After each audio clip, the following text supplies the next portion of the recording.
Good morning, students. Welcome to home classes. I am Pankaj Thakur and my subject is English. Today we will discuss about the English grammar part, that is a pronoun and its types, which is our second part of speech. As we have already discussed the pronoun and its types, so dear students, let's begin with the other types of pronoun. Dear students, our next type is demonstrative pronoun. Demonstrative pronoun हो गया निश्चयवाचक सर्वनाम. It points out a noun. Its points out a noun. Demonstrative pronoun is this, that, these are those. Demonstrative pronoun वो होते हैं जो हमें किसी नाउन के बारे में बताते हैं. फॉर एग्जाम्पल के साथ समझेंगे. This is a pen. This is a pen. Pen यहाँ पे क्या है? नाउन है. दिस इज ए पेन, ये पेन है. तो पेन जो है नाउन है और जो दिस है ये यहाँ पे प्रोनाउन है. तो जब कोई प्रोनाउन किसी नाउन की ओर पॉइंट करे तो हम उसे डेमोन्स्ट्रेटिव प्रोनाउन कहते हैं. Next, that is my friend. वह मेरा मित्र है. तो यहाँ पे जो फ्रेंड है वो नाउन है और जो दैट है वो जो है डेमोन्स्ट्रेटिव प्रोनाउन है. These are people. तो पीपल जो है वो नाउन है और दीज जो है वो एक डेमोन्स्ट्रेटिव प्रोनाउन है. Those are your books. Those are your books. Books जो है वो क्या है? नाउन. और जो दोज है यहाँ पे वो एज ए डेमोन्स्ट्रेटिव प्रोनाउन की तरह काम कर रहा है. तो डेमोन्स्ट्रेटिव प्रोनाउन वो होंगे जिनमें हमें किसी नाउन के बारे में पता चलता है. और जो डेमोन्स्ट्रेटिव प्रोनाउन होता है इनके बाद जो है वर्ब आता है, जैसे इज, आर. तो यहाँ पे इसके बाद वर्ब लगा होता है. फिर उसके बाद हम किसी नाउन की बात करते हैं जो हमें नाउन के बारे में बताते हैं. उन्हें हम डेमोन्स्ट्रेटिव प्रोनाउन कहते हैं या निश्चयवाचक सर्वनाम कहते हैं. Our third type is interrogative or relative pronoun. प्रश्नवाचक सर्वनाम. Interrogative pronoun. It is used to ask a question, the answer of which is definitely to be a noun or a pronoun. Interrogative pronoun वो होंगे जो प्रश्न पूछने का काम करते हैं, जिनमें हम प्रश्न पूछने, किसी से हमें क्वेश्चन करना हो तो हम उसमें इनका यूज करते हैं. रिलेटिव प्रोनाउन वो होंगे जो सेंटेंस को जोड़ने का काम करते हैं, उन्हें हम रिलेटिव प्रोनाउन कहते हैं. For example, what, which, who, whom, whose, that. What, which, who, whom, whose जो है इंटेरोगेटिव हो गए और दैट जो है रिलेटिव प्रोनाउन हो गया. इसे हम किसी दो सेंटेंसेस को जोड़ने में यूज करते हैं. That is a relative pronoun. Who हो गया कौन, किसको. वूम किसको. हुज किसका. व्हाट क्या. विच कौन सा. For example, what is your name. What is your name, आपका क्या नाम है. My name is Raju. तो व्हाट जो है हम यहाँ पे क्या कर रहे हैं? क्वेश्चन कर रहे हैं, एक प्रश्न पूछने का काम कर रहे हैं. तो व्हाट जो है यहाँ पे हमारे पास इंटेरोगेटिव प्रोनाउन है. My name is Raju. जो राजू है वो क्या आ गया? नाउन है. तो कौन सा नाउन है? प्रॉपर नाउन है. हमने कहा इंटेरोगेटिव प्रोनाउन वो होते हैं जो क्वेश्चन पूछने का काम करते हैं और जिनका आंसर जो है डेफिनेटली नाउन या प्रोनाउन होगा. तो यहाँ पे हमारे पास जो आंसर है, जो राजू आया, तो राजू जो है वो प्रॉपर नाउन है. Which is your pen. Which is your pen, आपका कौन सा पेन है. तो यहाँ पे जो विच है वो एक इंटेरोगेटिव प्रोनाउन है. दिस और दैट जो है हमारे पास यहाँ पे एज ए डेमोन्स्ट्रेटिव प्रोनाउन की तरह काम कर रहे हैं. Is my pen. Who are you. Who are you, आप कौन हो. I am your friend. जो फ्रेंड है यहाँ पे एक नाउन है और कॉमन नाउन है. तो आंसर जो है हमारा वो नाउन में आ गया. तो हु जो है वो इंटेरोगेटिव प्रोनाउन हो गया. तो इंटेरोगेटिव प्रोनाउन वो हो गए जो प्रश्न पूछने का काम करते हैं और जो उनका आंसर होता है वो भी नाउन और या प्रोनाउन में आता है. Which colour do you like, यहाँ पे जो विच है वो भी इंटेरोगेटिव प्रोनाउन की तरह काम कर रहा है। अब बात करते हैं रिलेटिव प्रोनाउन की। तो रिलेटिव प्रोनाउन मैंने आपको बताया, रिलेटिव प्रोनाउन क्या होते हैं, जो सेंटेंस को जोड़ने का काम करते हैं। For example, I met Hari, I met Hari, Hari had just return, मैं हरी से मिला जो अभी अभी वापस आया था। हरी हैड जस्ट रिटर्न, तो यहाँ पे आई मेट हरी, मैं इन हरी की जगह यहाँ पे हु लगा रही हूँ, तो हु हैड जस्ट रिटर्न। तो हु जो है यहाँ पे इन दोनों सेंटेंसेस को जोड़ने का काम करता है। तो हु जो है यहाँ पे रिलेटिव प्रोनाउन है, मैं हरी से मिला जो अभी अभी वापस आया, तो जो हु है यहाँ पे रिलेटिव प्रोनाउन है। ऐसे नेक्स्ट एग्जाम्पल समझते हैं। I have friend where whose father is a famous actor. I have a friend, जो यहाँ पे हुज है वो इन दोनों सेंटेंसेस को जोड़ने का काम करा। मेरा मित्र है जिसके पापा एक मशहूर एक्टर हैं। तो हुज जो है यहाँ पे एक रिलेटिव प्रोनाउन की तरह काम कर रहा है। तो हम ये कह सकते हैं रिलेटिव प्रोनाउन वो होते हैं जो दो सेंटेंसेस को जोड़ने का काम करते हैं, और इंटेरोगेटिव प्रोनाउन वो होते हैं जो प्रश्न पूछने के काम आते हैं, और जो जिनका आंसर होता है वो डेफिनेटली नाउन या प्रोनाउन होता है। कुछ और रिलेटिव प्रोनाउन है, हु, होम, इंटेरोगेटिव प्रोनाउन भी कहेंगे हम इनको। हु, होम, हु और होम का यूज़ जो है हम लिविंग थिंग के लिए करते हैं। विच जो है वो लिविंग थिंग को छोड़ के नॉन लिविंग थिंग के लिए यूज़ होता है, या कोई एनिमल हो उसके लिए हम विच का यूज़ करते हैं। हुज जो है वो लिविंग थिंग के लिए और एनिमल्स के लिए यूज़ होता है। The shirt whose colour is black looks beautiful, मैंने कहा जो हुज है वो यूज़ होगा लिविंग थिंग के लिए और एनिमल्स के लिए, लेकिन कभी कभी हम हुज का यूज़ नॉन लिविंग के लिए भी यूज़ करते हैं। जैसे मैंने कहा द शर्ट, यहाँ पे जो शर्ट है ये एक नॉन लिविंग है, तो यहाँ पे मैं हुज का यूज़ कर रही हूँ। तो ये एक हमारे पास सेंटेंस है जिसमें हम whose as a non living की यूज़ कर रहे हैं। तो हुज जो है यहाँ पे एक इंटेरोगेटिव प्रोनाउन है। दैट जो है वो सभी के साथ यूज़ होता है। हु का प्रयोग हम सब्जेक्ट या ऑब्जेक्ट दोनों के लिए जो है वो कर सकते हैं। वूम जो है वो केवल ऑब्जेक्ट के लिए यूज़ होता है। जैसे मैंने आपको बताया जो विच है वो यूज़ होता है एनिमल्स के लिए और नॉन लिविंग थिंग्स के लिए, लेकिन जो विच है उसका यूज़ हम कभी कभी लिविंग थिंग के लिए भी यूज़ कर सकते हैं, जब हम एज ए उनकी किसी चॉइस की बात करें। जैसे मैं कहती हूँ this is the movie which I like most, तो यहाँ पे जो विच है मेरी किसी पसंद के बारे में बता रहा है, जो मैं फिल्म पसंद करती हूँ उसकी बात कर रहा है। तो यहाँ पे विच जो है मैं यूज़ कर रही हूँ, तो विच यहाँ पे एज ए रिलेटिव प्रोनाउन है।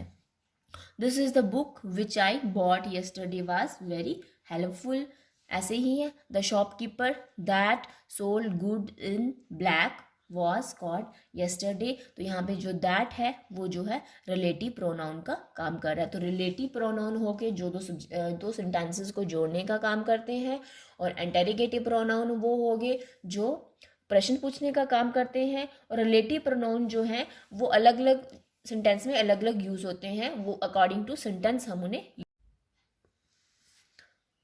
बात करते हैं रिफ्लेक्सिव प्रोनाउन और एम्फेटिक प्रोनाउन। इन्हें हम निजवाचक सर्वनाम भी कहते हैं। Definition, it refers back to the subject of the sentence. It refer back to the subject, यहाँ पे सब्जेक्ट के खुद की बात होती है, उसे हम रिफ्लेक्सिव प्रोनाउन कहते हैं। एम्फेटिक प्रोनाउन की बात करें तो it emphasise its antecedent noun और प्रोनाउन, मतलब जब ये प्रोनाउन किसी नाउन या प्रोनाउन के तुरंत बाद आते हैं, किसी नाउन या प्रोनाउन के बाद आते हैं, तो ये उसे एम्फेसाइज करते हैं, उस पर पूरा प्रभाव डालते हैं, तो उन्हें हम एम्फेटिक प्रोनाउन कहते हैं। Myself, himself, herself, yourselves, singular plural, themselves, ourselves. Myself हो गया मैं खुद, हिमसेल्फ वो खुद, हिमसेल्फ है एक पुरुष के लिए, मतलब यूज होगा। हर सेल्फ वो खुद स्त्री के लिए, yourself is singular and yourself is plural, तुम खुद या आप खुद। देम सेल्फ्स वो खुद, सेल्फ होगा तो वह खुद, अवर सेल्फ्स हम खुद, सेल्फ होगा तो वह खुद। एग्जाम्पल देखते हैं। I will do it my self, I will do it my self, मैं ये खुद करूँगा। यहाँ पे माई सेल्फ जो है वो रिफ्लेक्सिव प्रोनाउन है और उसका यूज़ हम वर्ब के तुरंत बाद कर रहे हैं। इस सेंटेंस में I myself will do it, मैं खुद ही ये करूँगा। यहाँ पे माई सेल्फ का यूज़ हम आई के बाद कर रहे हैं, तो आई यहाँ पे सब्जेक्ट है। मैं खुद ही ये काम करूँगा। इस सेंटेंस में मैं कहती हूँ कि मैं ये काम खुद करूँगा, मैं भी कर सकता हूँ, कोई और भी कर सकता हूँ, कोई और विकल्प है हमारे पास। इस सेंटेंस में कहती हूँ मैं खुद ही ये काम करूँगी, कोई और विकल्प नहीं है, मुझे ही ये काम करना है। तो पूरा प्रभाव जो है, पूरा जो एम्फेसाइज कर रहा है, ये सारा किस पे जोर डाल रहा है? माई सेल्फ पे। तो एम्फेटिक प्रोनाउन वो हो गए जो कर्ता को अधिक एम्फेसाइज करते हैं, ज़्यादा जोर जो किस पे कर रहा है? माई सेल्फ पे हो रहा है। मैं खुद ही करूँगा, मैं कहती हूँ मुझे ही करना है, कोई और नहीं कर सकता। तो माई सेल्फ को एम्फेसाइज करके मैं कह रही हूँ। ये हमारा यहाँ पे माई सेल्फ जो है ये एम्फेटिक प्रोनाउन है और यहाँ पे जो माई सेल्फ है वो रिफ्लेक्सिव प्रोनाउन है। ऐसे दूसरा सेंटेंस है Ram will go himself. Ram will go himself, Ram खुद जाएगा। राम खुद जाएगा या कोई और भी जा सकता है। तो हिमसेल्फ जो है यहाँ पे एज रिफ्लेक्सिव प्रोनाउन है। दूसरे सेंटेंस की बात करते हैं तो Ram himself will go, Ram खुद ही जाएगा, राम को खुद ही जाना है, उसकी जगह कोई और नहीं जा सकता। तो यहाँ पे जो हिमसेल्फ को हम ज़्यादा एम्फेसाइज करके कह रहे हैं, तो राम जो है यहाँ पे एज ए सब्जेक्ट है। ऐसे नेक्स्ट एग्जाम्पल है I should try my self. I should try my self, तो जो यहाँ पे जो माई सेल्फ है ये रिफ्लेक्सिव प्रोनाउन है। I myself should try, I myself मुझे, मैं खुद ही। तो माई सेल्फ जो है यहाँ पे एज ए एम्फेटिक प्रोनाउन की तरह काम कर रहा है। तो रिफ्लेक्सिव प्रोनाउन वो हो गए जो हमें सब्जेक्ट के खुद की बात करते हैं। एम्फेटिक प्रोनाउन वो हो गए जो कर्ता पे ज़्यादा जोर डालते हैं, जब हम कर्ता को ज़्यादा एम्फेसाइज करके बोलते हैं, वो हो गए emphatic pronoun. Next one distributive pronoun. Distributive pronoun को हिंदी में हम वितरणवाचक सर्वनाम कहते हैं। जहाँ पे हम डिस्ट्रीब्यूशन की बात करें, बांटने की बात कर रहे हैं, नंबर की बात कर रहे हैं, जैसे each, everyone, everybody, either, neither. Example से समझते हैं। एवरीवन वाज बिजी, हर कोई बिजी था, हर एक की बात कर रही हूँ मैं। ऐसे ही everybody knew she could speak English well. जब हम व्यक्ति या समूह के बोध की बात करते हैं तो तब भी हम डिस्ट्रीब्यूटिव प्रोनाउन का यूज करते हैं। ऐसे मैं कहती हूँ आइदर मनोज और आई मस्ट गो, या मनोज को या मुझे जो है जाना होगा। तो आइदर का यूज हो गया, जो आइदर है वो भी एक यहाँ पे डिस्ट्रीब्यूटिव प्रोनाउन है। He like neither of the two pens. Neither मतलब हम वहाँ पे यूज करते हैं जब हम दोनों में से कोई चीज़ पसंद ना हो, तो यहाँ पे मैंने नाइदर का यूज किया है। जो नाइदर है वो भी यहाँ पे डिस्ट्रीब्यूटिव प्रोनाउन है। Each of them सैंग a song. Each जो है यहाँ पे क्या है? डिस्ट्रीब्यूटिव प्रोनाउन है। ऐसे each of the boys got a prize, हर एक लड़के को प्राइज मिला। ईच, अब ईच की जैसे ईच मैंने यहाँ पे क्यों यूज़ किया? जैसे मैं बोलती हूँ कि Ram has got a prize, Shyam has a got a prize, Raju has a got a prize.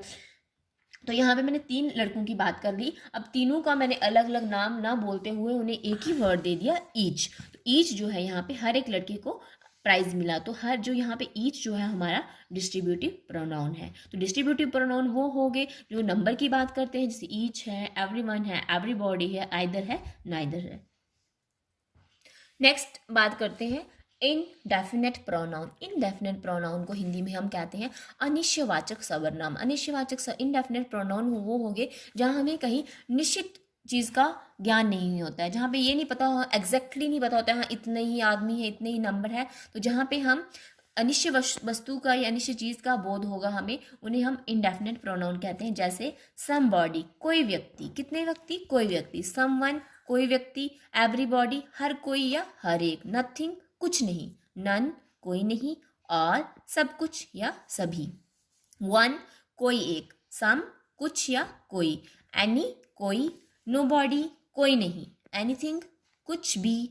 No one, कोई नहीं। एवरीवन, हर एक व्यक्ति। Both, few, many. तो यहाँ पे कुछ इनडेफिनेट प्रोनाउन लिखे हैं मैंने, तो जिन्हें हम अनिश्चयवाचक सर्वनाम कहते हैं। अब एग्जाम्पल देखते हैं। One must do once duty. यहाँ पे वन एक नहीं है, हर एक को अपनी ड्यूटी करनी है। तो जो वन है यहाँ पे वो इनडेफिनेट प्रोनाउन है। Somebody are absent, some boys are absent today. Some boys, कुछ लड़के, कितने हैं मुझे नहीं पता, मैं कह रही हूँ some boys, कुछ लड़के। तो यहाँ पे एग्जैक्ट नंबर नहीं पता है, अनिश्चयवाचक है, इनडेफिनेट है। Some boys are absent today, कुछ लड़के एब्सेंट हैं।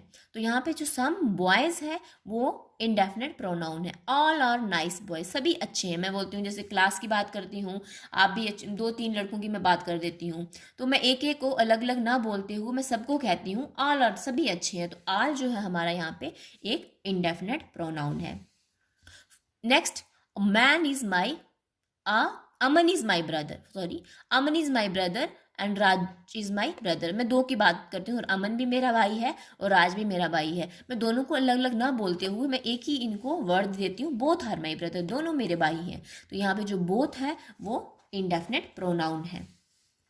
ऐसे ही मैं कहती हूँ I love Rani, I love Ashish, I love Ram, I love Ashish, I love Sandeep, I love Raj. तो मैंने 3-4 बच्चों की क्लास में बात कर दी कि मुझे आप सभी अच्छे लगते हो। मैं सबको अलग अलग ना बोलते हुए इन सबके लिए एक ही सेंटेंस, एक ही वर्ड का यूज कर देती हूँ, आई लव ईच। तो जो यहाँ पे ईच है ये हमारा इंडेफिनेट प्रोनाउन है। तो ये था आज का हमारा topic, pronoun and its types. आशा करती हूँ जो मैंने आपको समझाया ये आपको समझ आया होगा। प्रोनाउन थोड़ा सा डिफ़िकल्ट टॉपिक है, लेकिन अगर हम इसे अच्छे से ध्यान से समझेंगे तो आगे जो हमारा इंग्लिश ग्रामर है, जितना बेस है मैक्सिमम प्रोनाउन पे ही निर्भर करता है। तो इसे आपको जो मैंने लेक्चर डिलीवर किया है, कृपया करके इसे ध्यान से एक बार देखिए, और जहाँ पे आपको समझ नहीं आता है मुझे कमेंट्स बॉक्स में कमेंट कर दीजिए। मैं कोशिश करूँगी आपके जो डाउट हैं उनको क्लियर करने के लिए। इसलिए प्यारे बच्चों, घर पे रहिए, सुरक्षित रहिए, stay home, stay inside. Thank you.